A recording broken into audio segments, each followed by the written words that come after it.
வணக்கம் கண்ணு. இன்றைக்கி நம்ம தக்காளி மிளகு ரசம் தான் பார்க்க போகிறோம் கண்ணு. அதுக்கு முதல்ல புளி கரைச்சி எடுத்து வச்சுட்டேன். அது கூட ஒரு சைஸ் தக்காளி ஒன்று வச்சுட்டேன். கருவேப்பிலை, கொத்தமல்லி தழை, மஞ்சள் பொடி, மிளகா பொடி, பெருங்காயப்பொடி, உப்பு இதெல்லாம் போட்டு நல்லா கரைச்சி எடுத்துக்கலாம் கண்ணு. கரைச்சி வச்சுக்கிறது கூட பூண்டு, குருமிளகு, சீரகம் எல்லாம் போட்டு தட்டி வச்சுக்கிறேன்.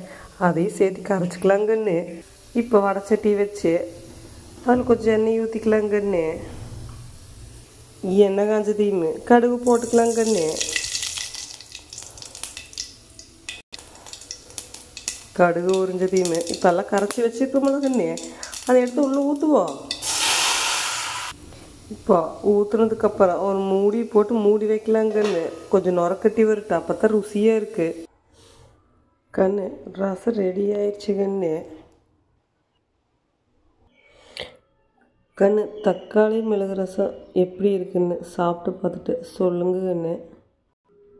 பிடிச்சிருந்தா லைக் பண்ணுங்கள், சப்ஸ்கிரைப் பண்ணுங்க கண்ணு.